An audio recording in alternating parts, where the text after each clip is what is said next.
Batane. I see you say, all to Amber Boys in Cape Town. Yes, Kemi Ashu, thank you for joining. I see KJ, Kulu, Johnson. Thanks, we stand together. Sir Chris, awesome. I see also Waters for Moses watching. Thank you. Boya Martin, I see you. I see Jimmy Tonga. And Boya Martin, let me say this to you. This is a very civil platform, and you come on this platform and you are rude, you are mean.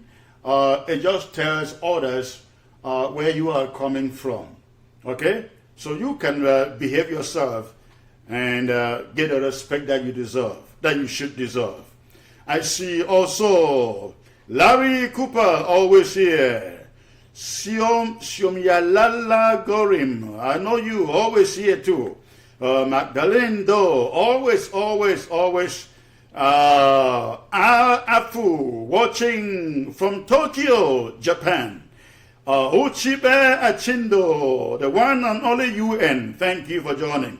And also see the one and only Honorable Atta John, thank you, sir. I see also Julio, all for K-Town. Absolutely. Ladies and gentlemen, I will not keep you waiting any longer. I will bring you right now this presentation. However, I ask you to go ahead. And keep on hitting your share button.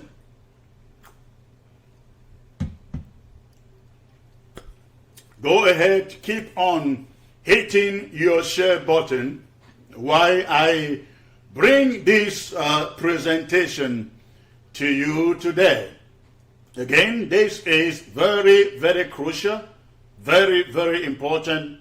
We are taking a different leap, another leap. We are moving forward in this IG from today. Good evening, ladies and gentlemen and fellow ambassadors. Early in February this year, I came out to you in one of my broadcasts, swinging in reaction to what I perceive were intense underground plots to topple this interim government, using some frivolous frame-ups from some within it.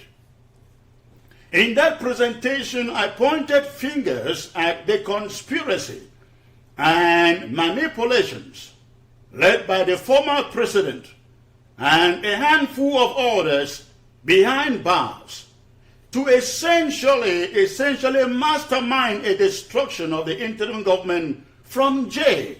That is, if they could successfully take over. If they could not take over. At the center of this all was money, my trip to Boya and how it was managed. Among those within this interim government who were at the center of their plot was the then Finance and Economy Secretary, Tabayang Brado, whom I described as manifesting fraudulent tendencies by stalking every effort made to have him as Finance Secretary submit to all this required of him by the interim government. I made clear warnings that the meetings in J were heading for a breakup of the interim government, and that if an audit of the interim government was not carried out and proper accounting to all of the interim government's income and expenses, including my trip to Boya, rendered to you, the people of Ambazonia, that the people in J and their collaborators outside, like the APNC folks, will use it to manipulate public opinion and then advocate a change of leadership in the interim government.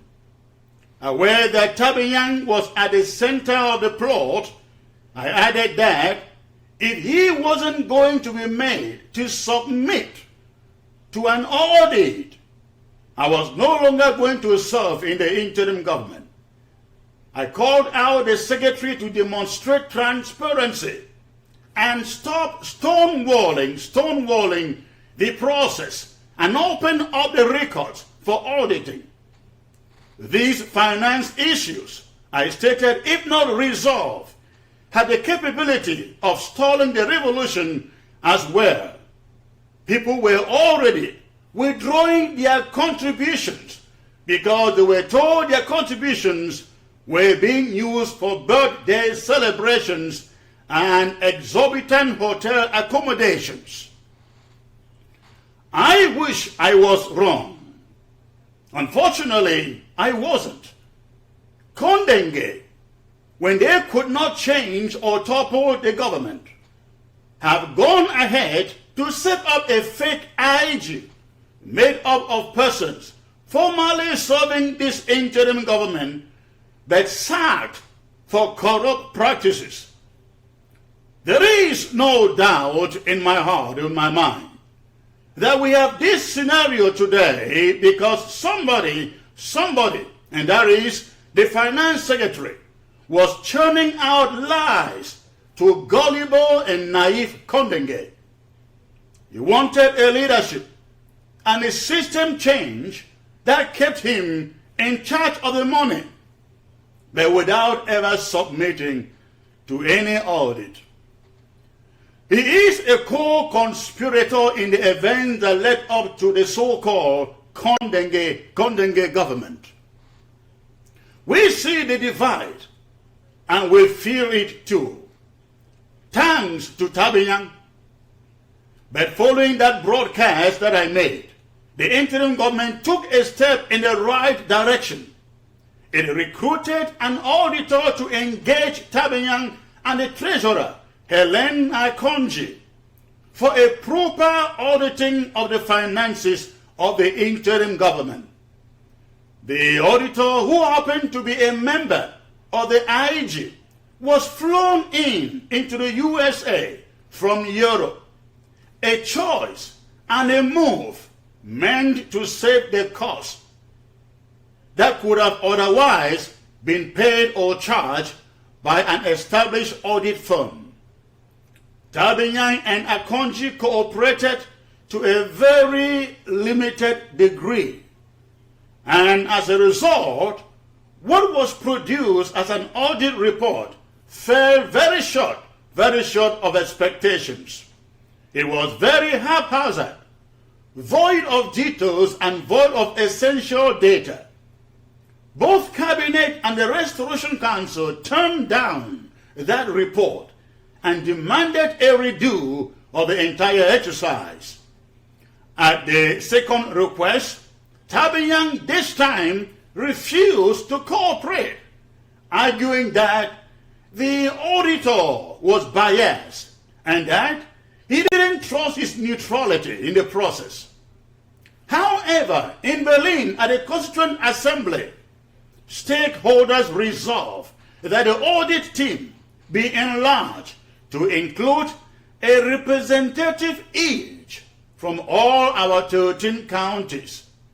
So, in addition to the 5 facilitators, some of them professional accountants that the IG had appointed, including the original auditor, each county was made to nominate a representative to sit in the audit committee.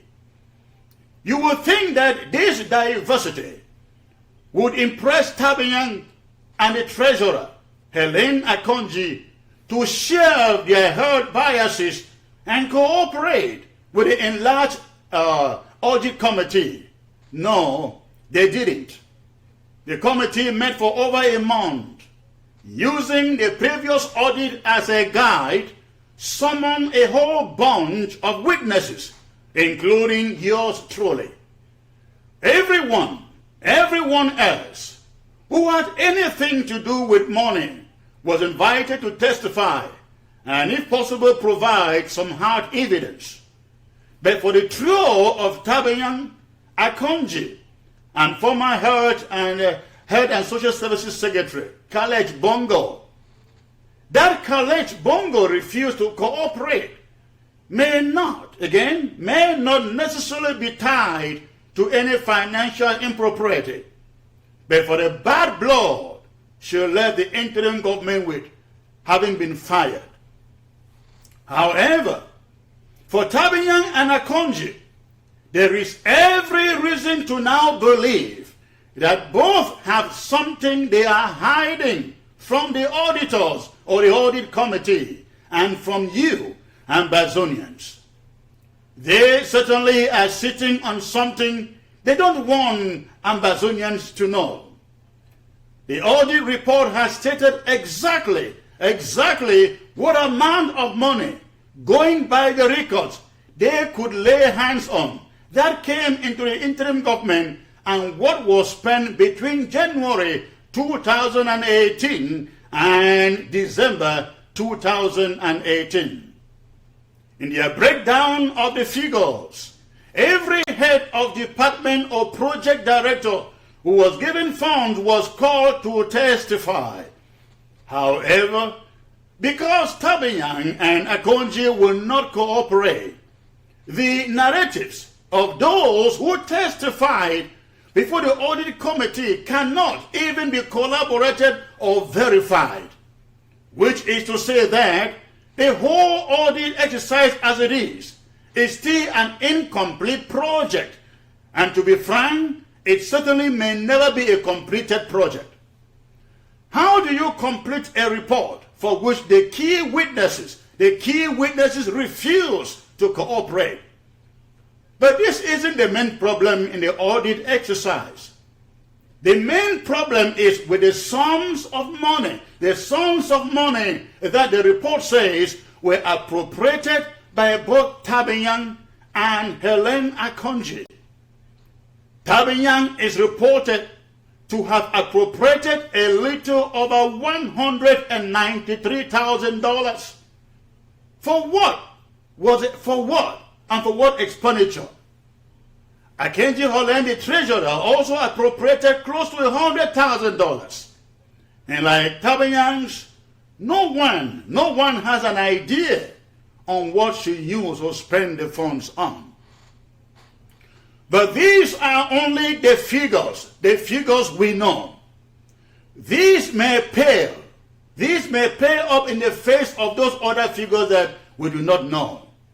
For example, we do not know what amount of money left Scar Park into our two foundations and whether or not they actually got into the coffers of the interim government. The auditors have also said that we do not know about the checks, the money transfers, and the fiscal cash handed or delivered to Tabinyang for deposit in the bank for my trip to Boya. People paid cash in some instances and were never given receipts. I personally directed someone to Tabinyang Brado. He had called me after a telethon. The person called me after a telethon on ABC to donate $5,000 cash for my trip to Boya. Tabinyang got the money, cashed it, and no receipts were issued. No one can be sure whether without documents such as deposit receipts to prove that these and other amounts were actually deposited in the IG's accounts. The audit committee cannot account for donations like this one because Tabinyang will not present the records. Money was also sent in from a trip to Boya through Tabinyang in his personal name by way of Western Union from Europe and from Africa. But since Tabinyang would not appear before the committee, there is also no evidence these funds went into the accounts of your interim government. In the audit report, we see figures described as wire transfers amounting to $140,000. Nobody, and I mean nobody knows to who and for what purpose those wire transfers were made or went to. The transactions have no names and no descriptions attached to them except for the label, the sole label, wire transfers.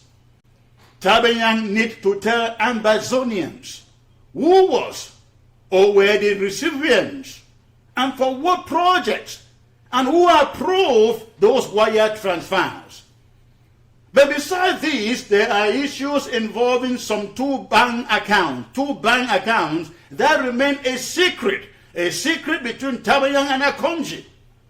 That is to say that only these two people knew about the existence of those accounts and what happened to the funds in the accounts. In fact, one of the bank accounts was only discovered on the eve of the day the first audit report was to be submitted to the government. Online donations from Braintree and other online platforms, we have learned, were all being directed to these accounts. And from these accounts, there has been no indication that the funds, the money in there, was forwarded to the main accounts which were known to the interim government. We have been told that there was a balance in those accounts at the time they were discovered. Tabayang didn't mention the accounts in his own self-made audit report, nor did he disclose them to the internal auditors that just concluded a new report. The accounts were brought to the attention of the auditors only through a third party who did some online work for the interim government.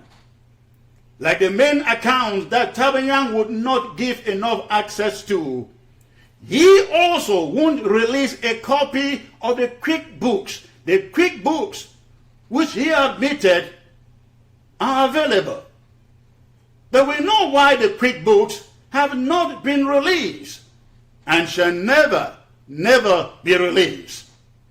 The fact is that with QuickBooks, there is no way you can play around, hide, or manipulate the figures once they have been entered into the books. This is the way QuickBooks work. Once an amount or a transaction is entered or recorded, it never goes anywhere. Even when you think you have deleted it, what is deleted is still very much recoverable with QuickBooks. If you go in and try to change figures, you will leave creating more mess than you made. Essentially, with QuickBooks, you cannot delete nor come back after to change or adjust figures previously entered. If you should delete it, it is still there. It remains there. This QuickBook is the most important document that the auditors wanted from Tabayang and Helen Akonji. It was never produced, and it doesn't appear like it will one day be produced at all. The reasons, of course, are obvious. The audit report alone, without any judgment, speaks volumes of the way these two have managed the people's money for the past 1 year and counting. Throughout the report, for example, we get acquainted to huge sums of money like $3,000, $300,000 there, $123,000 there, $50,000 there, $900,000 there. What many people do not know, thanks to the absence of cooperation from those two who gathered the funds, is that most of these huge sums are bogus. Neither the auditors nor even Tabayang can justify most of those bogus amounts. I will relate, for example, to the communication department that I'm familiar with and which I oversee. When you read the section of the audit dealing with the Department of Communications, you find so many bogus figures. It is hard to explain. I mean, figures which are hard to explain because we don't know where they came from. You see, for example, expenditure items registered as business registration to the tune of $3,000. And the Department of Communications is supposed to have spent that money, right? What the audit does not tell you is that communications did not register any business or company, and that sum 3,000 was neither asked for, demanded, or ever paid to the department. Whoever appropriated it wasn't a member of this communications department. In fact, I was never aware of that registration, not until this audit report came out. Not even ABC. ABC was registered for such an outrageous amount of money. ABC was registered, incorporated with less than $200. But that's not all. You look still under communications expenses.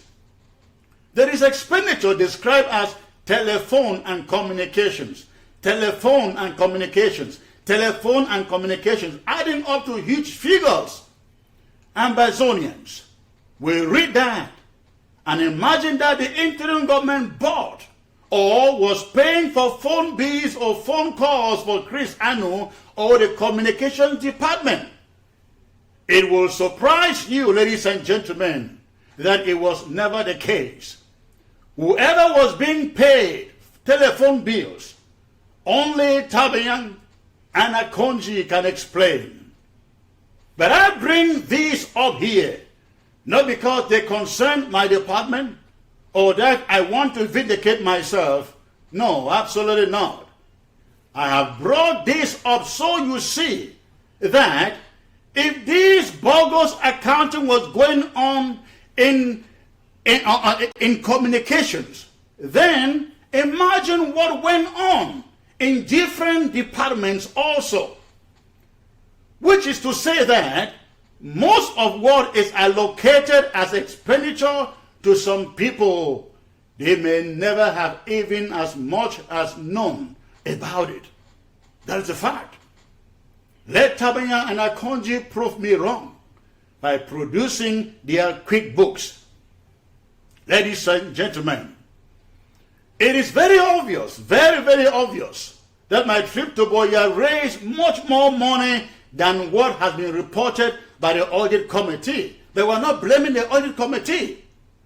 But we do not blame them for the figures presented, because we have to blame Tabayang for failing to show up with the QuickBooks, bank records, and other data.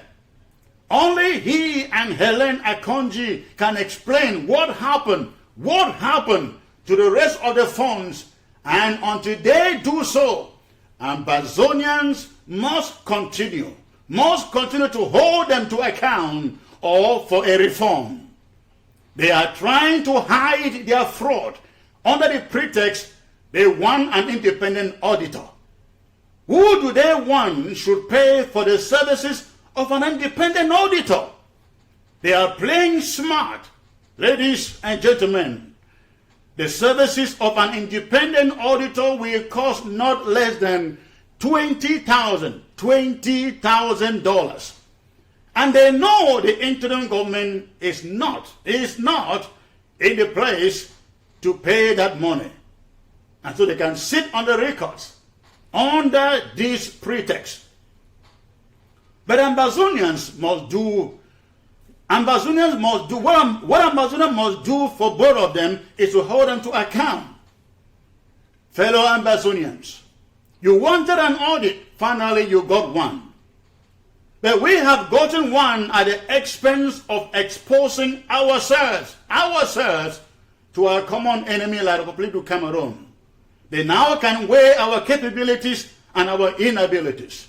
Thanks to Tabayang and Akonji, over the past 6 months, nothing was said or mentioned without my trip to Boya coming up. No conversation, no project was raised without someone demanding or making a mockery of the interim government over my trip to Boya. Now you know who stalled it. Unfortunately, the persons are not cooperating with us. What do? Kill the revolution because of 2 people? Wave the white flag of surrender to La Republique du Cameroon because of 2 people? Fellow Ambazonians, this is the time to move on. This is the time to put my trip to Buea behind us and look forward to a new dawn, a new day. But before we do so, let's not forget to remind the former president in Kondenge. There is a saying that, you show me your friends, show me your friends, and I tell you who exactly you are. The people who defrauded this government thousands of dollars in the past with Skapak are the ones that the former president has in his team. The people who defrauded this interim government in the DOD are the same people who surround the former president in his team. The same people who defrauded this interim government with the ASC have reconstituted, and they are again with the former president. And here again, Tabeyang and Helen, the very people we are holding responsible for the mess with my trip to Buea are the new money keepers, the new money managers with the former president, with the Kondenge government. They know that they can just continue with their fraud, with their game to eternity. And nobody can audit or question them. That is your new government, made up of such dubious characters. If you take them to Buea, ladies and gentlemen, Ambazonia will never be a free country.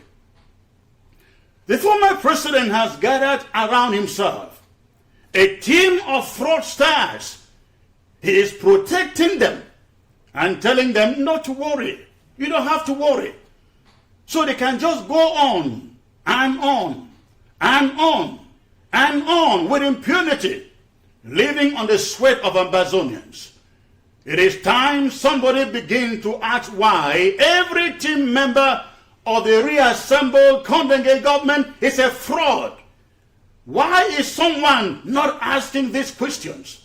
Why is it that only people who have been fired in this government for corrupt and fraudulent practices are being reconstituted in Kondenge? Why? Show me your friends. I tell you who you are. How come the very people who duped Ambazonians yesterday and squandered funds in Skapak, in the ASC and the DOD, are the very ones being reassembled by the destruction in Kondenge? Again, remember that you show me your friends, and I tell you whom you are. Fellow Ambazonians, again, we must move on now from these detractors who want everyone to believe my trip to Buea is all the reason for every one of our current troubles. But they squander the funds, got discipline, and for that they turn to the narrative that Sako is that, Sako is this. The simple truth is that they are upset because Sako took food away from their mouths. Sako closed the door for their corruption and fraud. Sako fired them.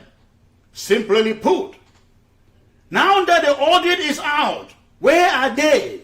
Why are they not pointing to where Sako ate or directed the funds for personal use? No, they have nowhere to point fingers to now. They are all dead silence. Instead, they are busy forming some new evil and destructive alliances and groups throughout the place, here and there. They just want to continue duping gullible Ambazonians for more money.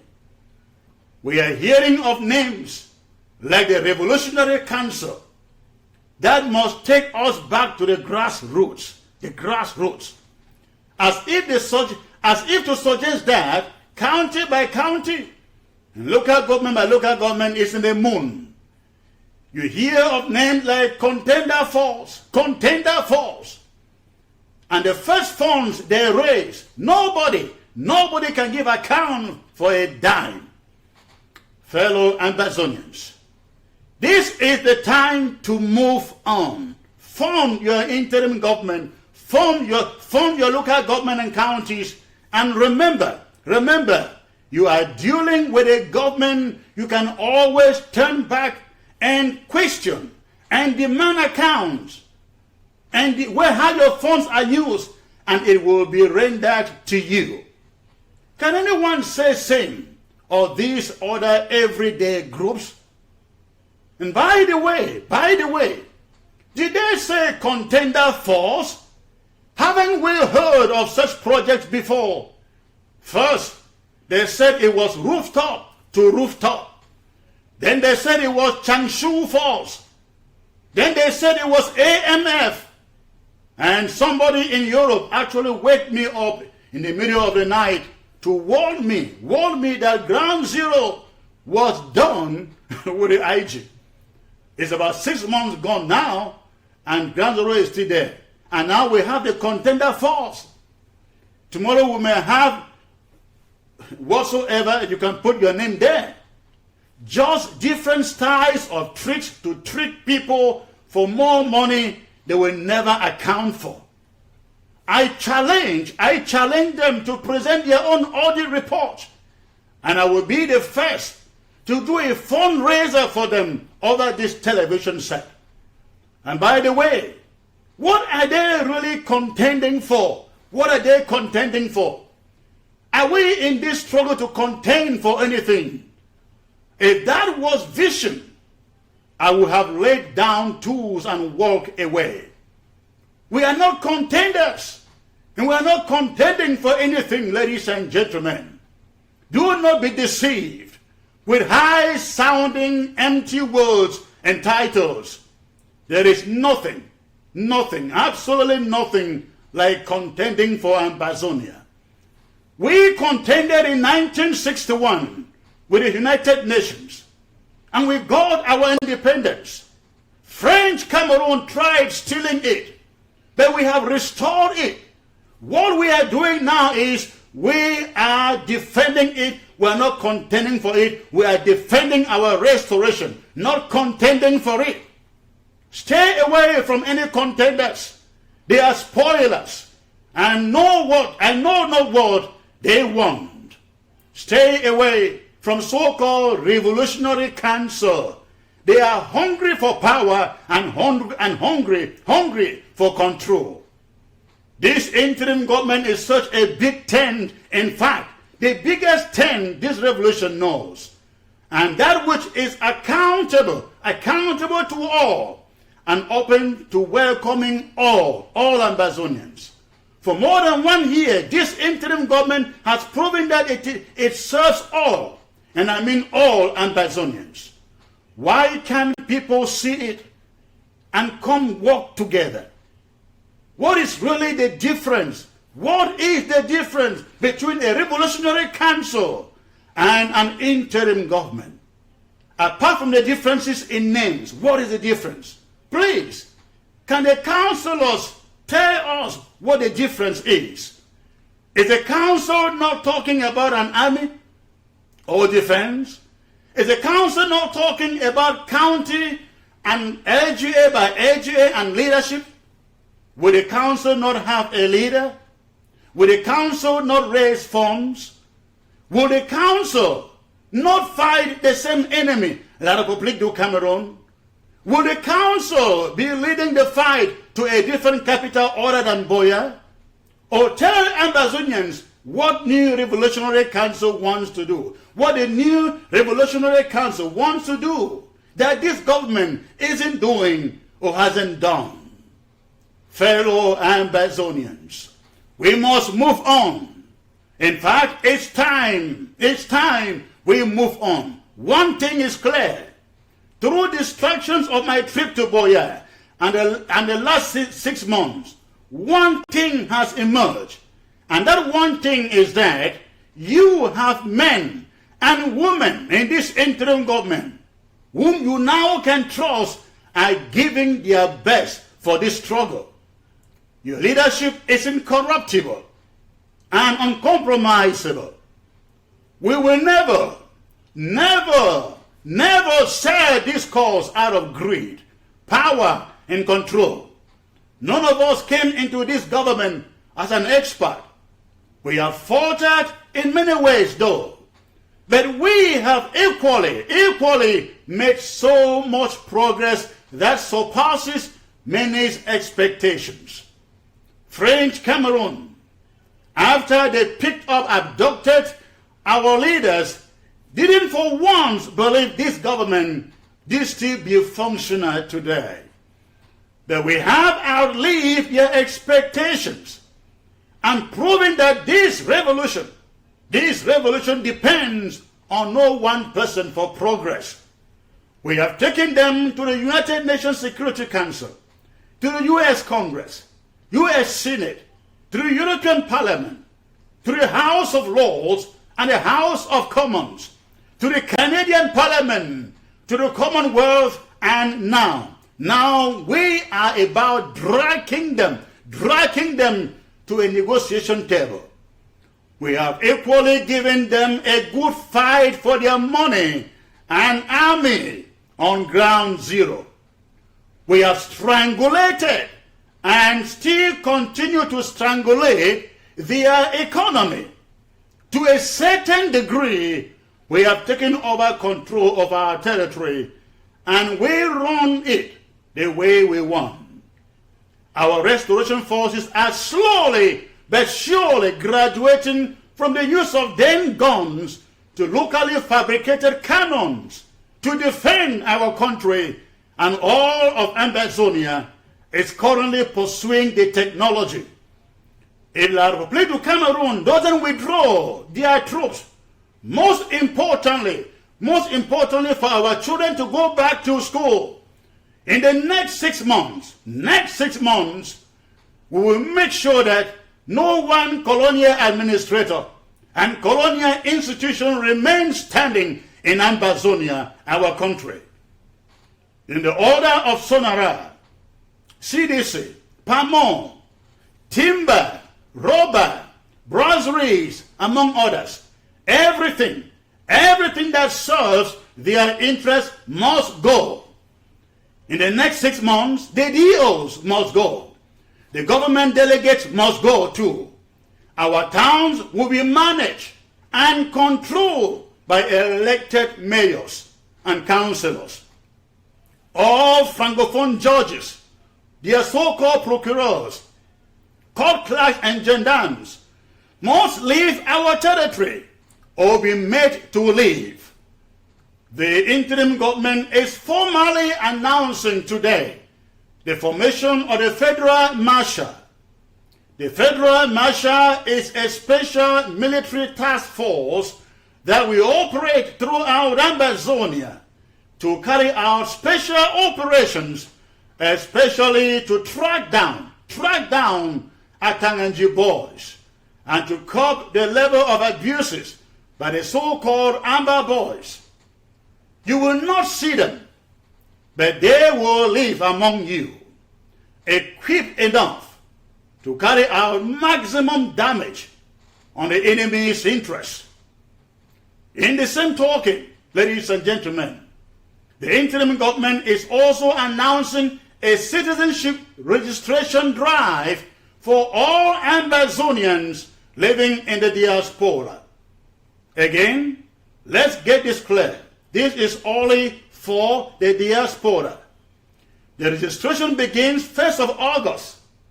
Some people have asked what the importance of the exercise is all about. It is indeed very, very important, and I will give you a number of reasons. Number one, the interim government has complaints from thousands of Ambazonians in the diaspora whose documents, identification documents such as passports and ID cards have all expired and which La République du Cameroun embassies won't renew. If they are picked up anywhere, they have nothing to show for their nationalities. And in fact, they cannot even travel.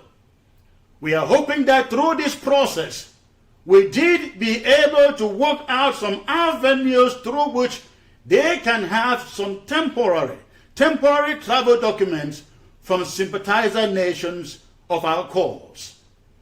But even more important is the fact that we never know how this conflict will end. We have no idea how it will end.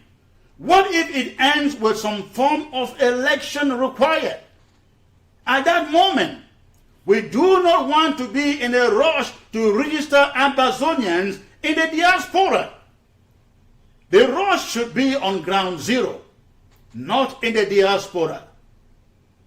Where the situation of any election emerges in this process, we will need full participation of the diaspora. Shouldn't we be ready for it before such an opportunity or eventuality knocks? In the coming days, the acting president shall be addressing the country to talk a little more on this subject. But in the meantime, here is how it is going to work. How the registration drive is going to be conducted. It takes 3 steps, 3 stages. Stage 1, you come in and present your current government-issued ID card or passport. It doesn't matter whether it is expired or not expired. Just present it and then present a passport photograph and your birth certificate to your local government administration. Each LGA may require additional requirements. In step 2, after your certificate of origin is established, your local government forwards your application to the national ID card in the Department of Homeland, National ID Card Directory in the Department of Homeland Security.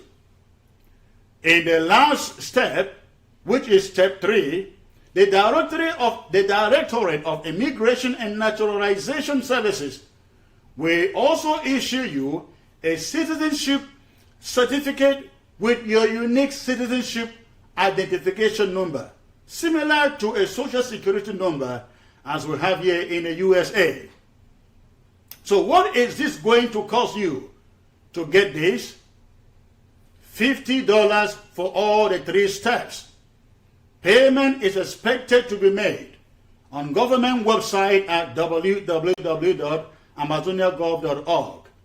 You take your proof of payment to your local government area and they complete the process for you. Fellow Ambazonians, we have spent all of the last 6 months bickering over trivialities, and detractors sought to derail our revolution. And it was all about my trip to Buea and the audit. Now we have the audit, and my trip to Buea has been explained. Going forward, let's hold those who go back to it, those who try to resurrect it, as true adversaries, enemies of this revolution. Let us move on. Let us fund our government and fund our counties and local governments. Some of you had withdrawn your monthly levy payments, waiting for this moment. I urge you, on behalf of this struggle and our restoration forces who depend on what you give, to live from here, renewing your monthly levies. Get to the website and do so. To our detractors, I have a message for you. We will not shy away from confronting anyone who still wants to stand on the way of this revolution with distractions. Whether you are an activist or a group, I urge you to avoid rancor and let's focus on dragging La République du Cameroon onto the negotiation table, decimating what is left of them in our territory. We can do this. Let's do it now. God is on our side. Having taken us this far, He is not ready to see us falter. We should keep the faith alive. God bless you. Short live the struggle. Long live the Federal Republic of Ambazonia. Thanks for tuning in. Good night, ladies and gentlemen.